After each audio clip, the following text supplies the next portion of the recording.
اندھیری رات تھی، کربلا کی زمین پر خاموشی چھائی تھی، لیکن اس خاموشی کے نیچے تازہ خون کی بو تھی۔ ایک نیزے پر ننھے علی اصغر کا گلا، دوسرے پر قاسم علیہ السلام کی چپ آنکھیں اور بیچ میں حسین علیہ السلام ابن علی کا لاشا، بے کفن، بے سر۔ کوئی مدد کو نہ آیا۔ کوفہ چپ تھا، شام ہنس رہا تھا اور زینب علیہ السلام کے خیمے جل رہے تھے، اور تب صدیوں کی خاموشی کو چیرتا ہوا ایک سوال گونجا: کیا مظلوم کا خون رائے گا چلا گیا؟ نہیں، کیونکہ ایک شخص اٹھا، کوفہ کی گلیوں سے، تلوار ہاتھ میں، غصہ آنکھوں میں اور دل میں حسین علیہ السلام کا درد۔ اس کا نام تھا مختار۔ کچھ نے کہا وہ فتنہ پرور تھا، کچھ نے کہا وہ اہل بیت علیہ السلام کا عاشق تھا، مگر تاریخ چپ نہ رہی۔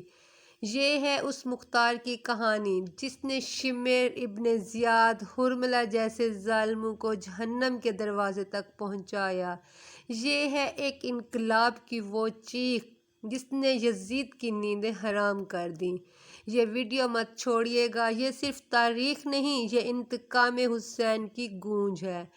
کربلا کی تپتی ریت پر حسین علیہ السلام کا لاشا بے گور و کفن پڑا تھا۔ صحرا کی ہوائیں صحرائی خاموشی کو چیر رہی تھیں، اور کوفہ کی گلیاں بے وفائی کا ماتم کر رہی تھیں۔ حسین علیہ السلام ابن علی رضی اللہ تعالی عنہما، جنہوں نے اپنے نانا رسول صلی اللہ علیہ وآلہ وسلم انہیں اپنی کمر پر بٹھایا، آج تنہا، بے سر، مظلوم شہید کر دیے گئے، مگر سوال یہ تھا کہ ان کا بدلہ کون لے گا؟ ایک نام، ایک مرد جسے وقت نے مختار کہا اور تاریخ نے یا تو معاف کر دیا یا ہمیشہ کے لیے مشکوک بنا دیا۔ مختار بن ابی عبیدہ ثقفی قبیلے سے تعلق رکھنے والا ذہین، شعلہ بیان، غیر معمولی سیاسی شعور رکھنے والا شخص۔ کربلا کے وقت وہ کوفہ میں قید تھا۔ جی ہاں، ابن زیاد نے اس پر یزید کی مخالفت کا الزام لگا کر قید کر دیا۔ وہ حسین کا ساتھ دینا چاہتا تھا، لیکن کوفہ کی جیل کی سلاخیں اس کے ارادے پر زنجیر بن چکی تھی۔ کربلا کے وقت وہ بے بس تھا، مگر آنکھوں میں جو آنسو تھے وہ وعدہ بن چکے تھے، انتقام کا وعدہ۔ دوسرا حصہ: مختار نے کیسے بدلہ لیا؟ ایک ایک ظالم کا انجام۔ عمر بن سعد، جس نے حسین علیہ السلام کو میدان میں گھیر کر شہید کر دیا۔ مختار کے سپاہیوں نے اسے اس کے گھر میں جا لیا، اس کا سر کاٹ کر مختار کے سامنے رکھا، اور وہ اعلان ہوا: یہ اس شخص کا سر ہے جس نے جنت کے سردار کو پیاسا مارا۔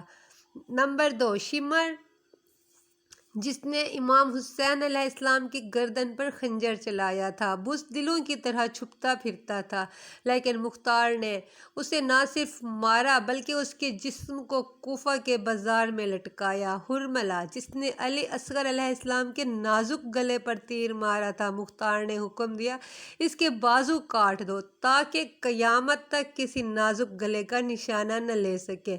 ابن زیاد، اس ناپاک شخص کا بھی وقت آیا۔ ایک نہر کے کنارے اسے گرفتار کر لیا گیا، اور اس کے بعد مختار نے اس کا سر کاٹ کر امام زین العابدین کی خدمت میں بھیجا۔ کہا جاتا ہے امام نے سجدہ شکر ادا کیا۔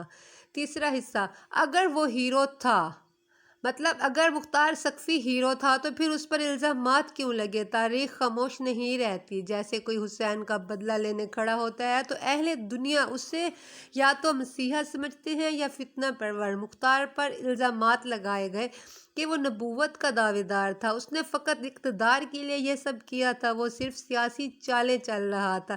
لیکن ان الزامات کی حقیقت کیا تھی؟ نہ اس نے نبوت کا دعویٰ کیا، بلکہ یہ الزام دشمنوں کی طرف سے پھیلایا گیا۔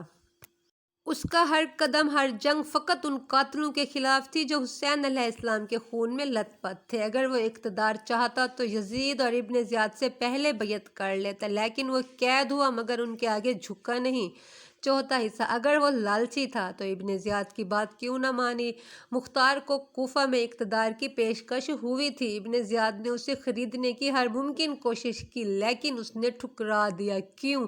کیونکہ مختار کو حکومت نہیں چاہیے تھی، اسے انصاف چاہیے تھا۔ وہ کربلا کے بچوں کی سسکیاں، زینب علیہ السلام کے جلے ہوئے خیمے، حسین علیہ السلام کی لاش کا پیغام بن چکا تھا۔